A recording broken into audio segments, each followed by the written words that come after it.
اعوذ باللہ من الشیطان الرجیم بسم اللہ الرحمن الرحیم الحمد للہ رب العالمین الصلاة والسلام علی رسولہ الکریم وعلی اہل بیتہ الطیبین الطاہرین المعصومین اللہم صلی علی محمد و آل محمد۔ خداوند متعال کا شکر ہے، اس مالک کا احسان ہے کہ اس نے اتنی زندگی عنایت فرمائی کہ اس سال بھی ماہ اذا کو درک کر رہے ہیں، ماہ محرم کو درک کر رہے ہیں۔ اور یقیناً یہ مہینہ حسین کا مہینہ ہے، یہ مہینہ خدا کی کرامت کا مہینہ ہے، یہ مہینہ خدا کی رحمتوں کا مہینہ ہے، لہٰذا اس کے اندر خدا کی رحمت کا دسترخوان بچھا ہوتا ہے۔ اور کیونکہ یہ حسین ابن علی کا مہینہ ہے تو اس دسترخوان کی شان بھی حسین کی شان سی ہوتی ہے، لہٰذا ایک عاقل کو، ایک سمجھدار شخص کو، بندہ مومن کو اس مہینے سے جتنا استفادہ کر سکے اتنا استفادہ کرنا چاہیے، اور جتنا اس دسترخوان سے رحمتوں کو سمیٹ سکے اتنی رحمتیں اس کو سمیٹنی چاہیے۔ اب کیونکہ یہ مہینہ حسین کا مہینہ ہے اور حسین کا خدا سے تعلق ہے، تو اس مہینے کی عظمت کو سمجھنے کے لیے حسین کی عظمت کو سمجھنا پڑے گا اور اس کے لیے خدا کو سمجھنا پڑے گا۔ اور کیونکہ ہم انسانوں کی ناقص عقل ہے کہ نہ حسین کو سمجھ سکتے ہیں نہ حسین کے خدا کو سمجھ سکتے ہیں، لہٰذا اس مہینے کے آداب بھی اسی سے جاننا بہتر ہے کہ جو حسین کو سمجھتا ہو، جو حسین کے خدا کو سمجھتا ہو۔ لہٰذا اس مہینے کو کیسے گزاریں، اس کے لیے ہم روایات کی جانب رجوع کرتے ہیں، ان ائمہ علیہ السلام کی طرف رجوع کرتے ہیں کہ جو خدا کی جانب سے منسوب من اللہ ہیں۔ اور اس خاطر روایات میں مختلف روایات ہیں جن سے مختلف اعمال کا استفادہ ہوتا ہے کہ انسان اس ماہ کو کیسے گزارے، اور خاص طور پہ یہ پہلے 10 ایام، 1 سے لے کے 10 محرم تک کس طریقے سے انسان ان ایام کو گزارے۔ انشاءاللہ ارادہ کہ آپ کے سامنے 1 سے 10 محرم تک کے اعمال کو مفصلاً بیان کیا جائے، لیکن اس سے پہلے کہ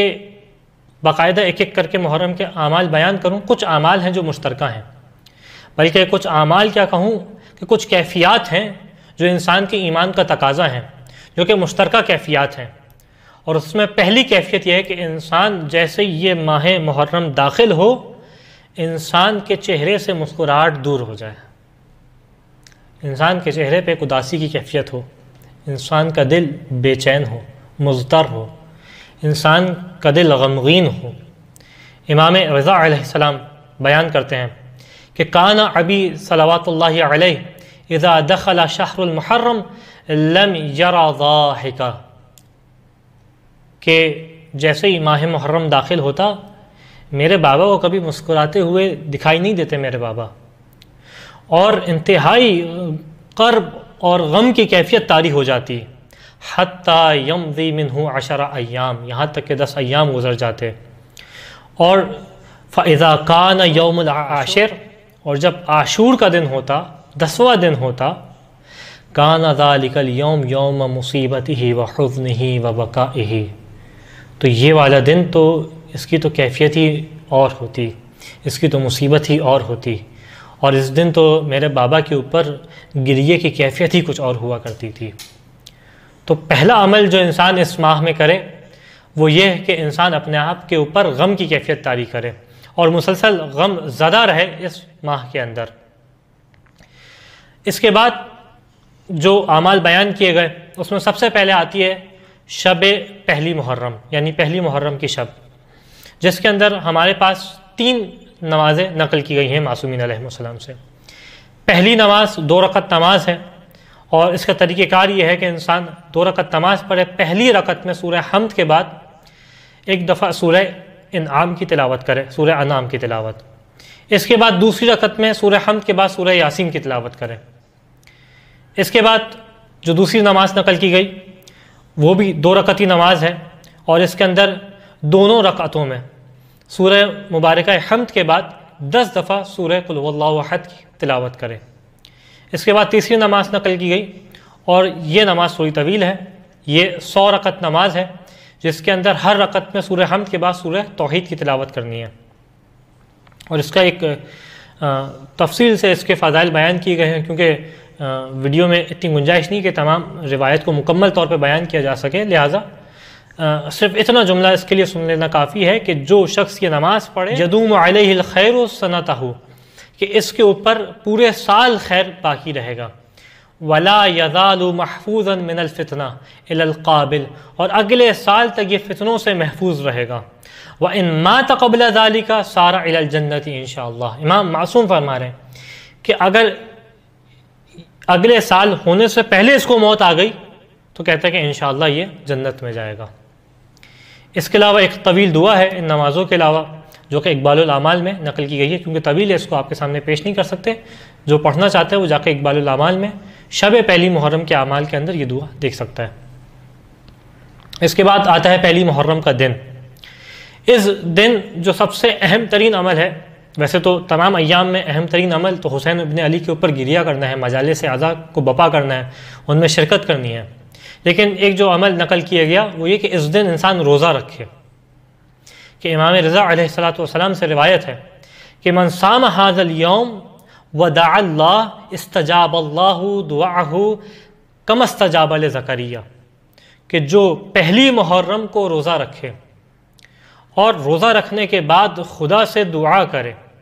تو خدا اس کی دعا اس انداز سے قبول کرے گا جس انداز سے خدا نے زکریا علیہ الصلاۃ والسلام کی دعا کو قبول فرمایا۔ تو اس دن روزہ رکھے، انتہائی اہمیت کا حامل ہے روزہ۔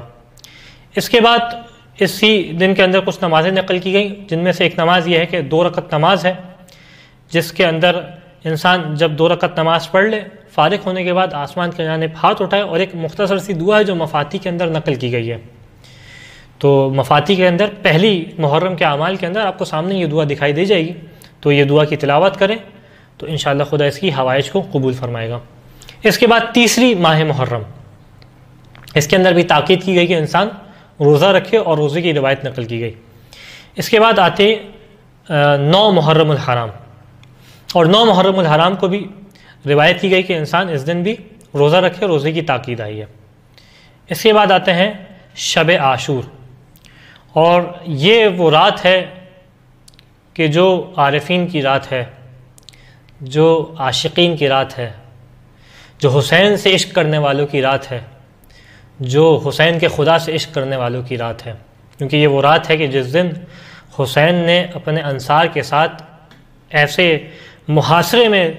رات گزاری کے اگلے دن معلوم تھا اگلے دن جنت کی جانب پیش قدمی کرنی ہے۔ تو اس دن کی رات کی خاص اہمیت ہے، اور سب سے پہلی اہمیت یہ ہے کہ اس رات کو انسان شب بیداری کرے، یعنی رات میں سوئے نہ، جاگتا رہے رات کے اندر، کہ رسول خدا سے روایت ہے کہ من احیا لیلۃ عاشورہ، جو اس مہینے کی شب عاشور کو جاگ کر گزارے، فکأنما عبد اللہ عبادۃ جمیع الملائکہ، اور ایسا ہے کہ جیسے اس نے تمام ملائکہ کی عبادت کی ہو، یعنی جتنے ملائکہ نے جتنی عبادت کی اتنا ثواب اس کو حاصل ہوگا۔ وَأَجْرُ الْعَامِلِ فِيهَا يَعْدُلُ 70 سنہ، اور اس رات جو عبادت کرے گا، اس رات جو انسان نیکی کرے گا، اس کا ثواب 70 سالوں کے برابر ہوگا۔ اس طریقے سے خدا اس کا ثواب کا بدلہ دے گا۔ اور یقیناً جب اعمال کی بات کی جاتی ہے، عبادت کی بات کی جاتی ہے، تو اس رات سب سے بہترین عمل اور سب سے بہترین عبادت یقیناً حسین ابن علی کے اوپر گریہ کرنا ہے، اپنے آپ کو غمزدہ رکھنا ہے، حسین کی مجلس کو بپا کرنا ہے، حسین کے ذکر کو بپا کرنا ہے۔ اس کے بعد جو اس رات کا خاص عمل ہے وہ یہ ہے کہ جس کے لیے ممکن ہو سکے اور انسان کو وسائل جمع کرنے چاہیے اس فعل کے لیے، کہ انسان کربلا میں آقا حسین کی زیارت کرے، اور خاص تاکید ہے اس رات کو آقا حسین کی زیارت کے لیے۔ انسان کو چاہیے کہ اپنے پاس وسائل جمع کرے، اور جس کے پاس وسائل نہیں ہے خداوند متعال سے دعا ہے کہ اسے یہ وسائل عطا کرے کہ حسین کی زیارت کرے۔ لیکن جو زیارت نہیں کر سکتا وہ اپنے گھر سے ہی زیارت کرے، اور اس نیت سے کرے کہ اے مولا وسائل نہیں ہیں، آ نہیں سکا، لہٰذا یہاں سے زیارت کر رہا ہوں، اور اس بات کا منتظر ہوں کہ آپ مجھے وسائل عطا کریں اور آپ کے در پہ حاضر ہو سکوں۔ روایت ہے کہ من بات عند قبر الحسین لیلۃ عاشورہ، چھٹے امام جعفر صادق علیہ الصلوۃ والسلام سے، کہ فرماتے ہیں کہ جو شخص شب عاشور آقا حسین کے پاس گزارے، امام حسین کے پاس گزارے، لقی اللہ یوم القیامہ، عجیب جملہ ہے روایت کا، واقعی عجیب جملہ ہے کہ لقی اللہ یوم القیامہ ملتخن بالدم الحسین علیہ السلام، کہ جب یہ قیامت کے اندر اس کو اٹھایا جائے گا اور خدا کے روبرو پیش کیا جائے گا اور محشور کیا جائے گا، تو یہ حسین ابن علی کے خون میں لت پت ہوگا۔ جو شخص رات حسین ابن علی کی قبر کے پاس گزارے، کأنما قتل معه فی عرصۃ کربلا، اس طریقے سے جس طریقے سے گویا یہ آقا کے ساتھ کربلا کے اندر شہید ہوا ہے، اس طریقے سے آقا کے ساتھ یہ آقا کے خون میں لت پت ہوگا۔ واقعاً بڑی دل دہلانے والی روایت ہے۔ اس کے علاوہ ایک طویل دعا ہے شب میں جو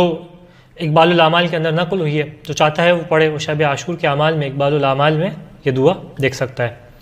اس کے علاوہ کچھ نمازیں ہیں جن کی تعداد تقریباً 6 بنتی ہیں جو میرے مطالعے میں آئیں، اور یہ نمازیں ہیں کہ انسان اس شب کے اندر پڑھے، جتنی ہو سکتا ہے اتنی پڑھے، جتنی عزاداری کے ساتھ اور دیگر مشغولیات کے ساتھ ممکن ہو اس کے لیے اتنی نمازیں پڑھیں۔ ان میں پہلی نماز یہ ہے کہ 4 رکعت نماز ہے آخر لیل میں، یعنی رات کے آخری حصے میں، جس میں ہر رکعت کے اندر حمد کے بعد آیت الکرسی، سورہ توحید، سورہ فلق، سورہ ناس، ان تمام صورتوں کو 10 دفعہ پڑھنا ہے۔ 4 رکعت نماز اور یہ تمام صورتیں 10 دفعہ تلاوت کرنی ہے۔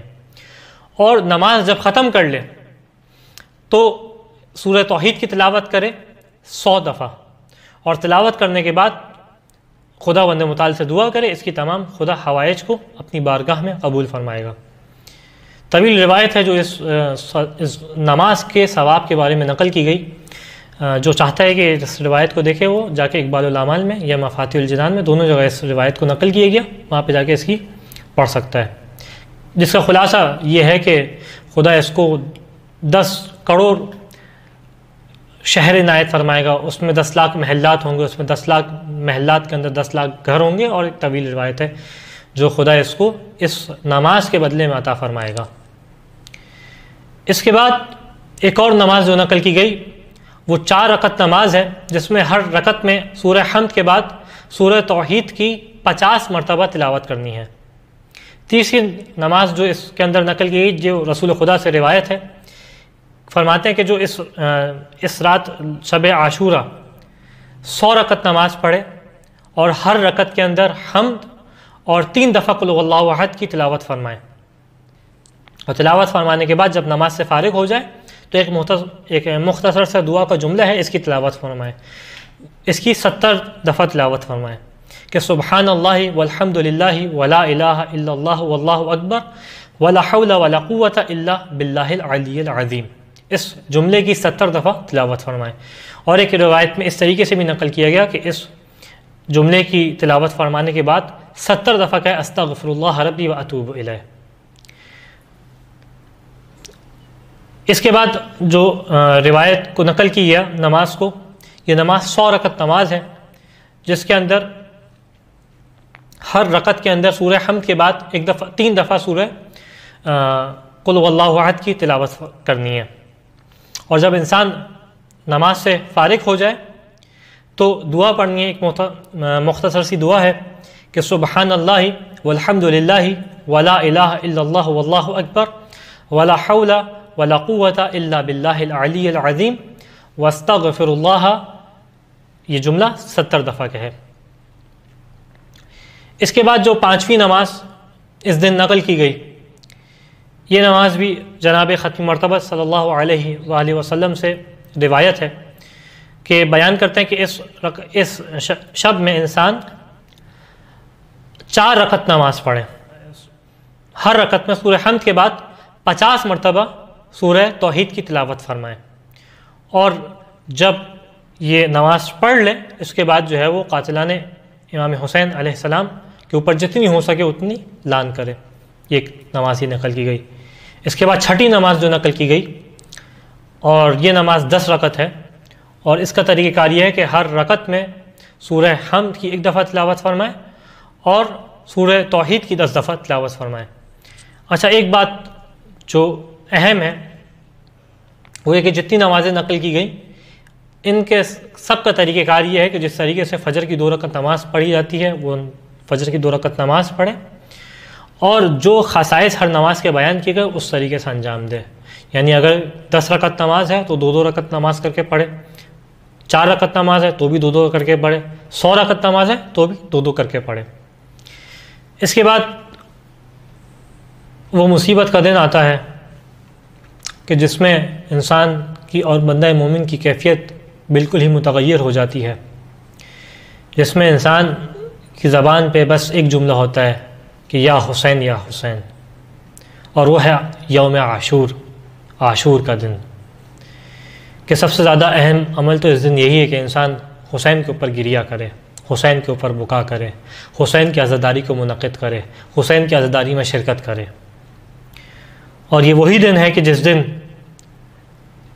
منتقم کربلا قائم علی محمد علیہ الصلوۃ والسلام ظہور فرمائیں گے۔ تو اس دن خاص طور پہ جب حسین کے اوپر گریہ کرے، حسین کے اوپر بکا کرے، وہیں کربلا والوں کے اوپر گریہ کرتے ہوئے اس دعا کے لیے بھی ہاتھ اٹھائے کہ پالنے والے منتقم کربلا کے ظہور کو عنایت فرمائے، قاتلان حسین کا بدلہ لیا جا سکے۔ باقی ایام میں محرم کے نقل کیا گیا کہ انسان روزے رکھے، لیکن یہ وہ دن ہے کہ جس دن روزہ رکھنا شدید مکروہ قرار پایا، اور شدت کے ساتھ اس کی کراہیت ہے کہ اس دن انسان روزہ نہ رکھے۔ اور اس دن کا اہم ترین عمل کہ انسان اپنی تمام دنیاوی مشغولات کو چھوڑ دے، کسی قسم کی دنیاوی مشغولات کو انجام نہ دے، اور کسی کی دکان ہے اس دن دکان کو بند رکھے، کسی کا آفس ہے اس دن آفس کو بند رکھے، حتیٰ وہ لوگ جن کے آن لائن کام ہوتے ہیں، جنہیں کہیں جانا نہیں ہوتا، وہ لوگ بھی اپنے دنیاوی مشغولات سے اپنے آپ کو دور رکھیں۔ روایت ہے کہ جو اس دن دنیاوی مشغولات سے اپنے آپ کو دور رکھے گا، خدا اس کے رزق میں برکت عطا فرمائے گا۔ لہٰذا اس دن انسان اپنے آپ کو دنیاوی مشغولات سے دور رکھے۔ اور اس دن روزہ رکھنا تو مکروہ ہے اور شدید کراہیت ہے، لیکن ہاں ایک عمل آیا، اور وہ یہ کہ صبح سے لے کے عصر تک انسان فاقے کی کیفیت گزارے، یعنی روزہ نہ رکھا ہو لیکن نہ کھائے نہ پیے، اس کیفیت کے ساتھ کہ حسین ابن علی کی پیاس کو یاد کر رہا ہو، حسین کے بچوں کی پیاس کو یاد کر رہا ہو، اس کیفیت کے ساتھ عصر تک جو ہے وہ امساک کرے۔ اس کے علاوہ اس دن جب مومنین آپس میں ملیں تو ملتے ہوئے جس طریقے سے کسی کے باپ کا انتقال ہو جاتا ہے، کسی کے بزرگ کا انتقال ہو جاتا ہے، تو ایک دوسرے کو مل کے تعزیت پیش کرتے ہیں، ایک دوسرے کو تسلی دیتے ہیں۔ اسی انداز سے جب ملے تو ایک دوسرے کو تعزیت پیش کریں۔ کس کی تعزیت؟ حسین ابن علی کے مظلومانہ قتل کی تعزیت۔ اور روایت کے اندر آئے کہ جملہ کہیں کہ اعظم اللہ اجورنا بمصابنا بالحسین علیہ السلام وجعلنا وإياكم من الطالبین بثارہ مع ولیہ الامام المہدی من آل محمد، کہ خدا ہمارے حسین کی مصیبت کے سبب سے اجر عطا فرمائے، اور ہمیں اور آپ کو، یعنی جملہ انسان کے سامنے والے سے، ہمیں اور آپ کو امام عصر کے ساتھ، نسل امام حسین سے، امام زمانہ کے ساتھ، امام مہدی کے ساتھ،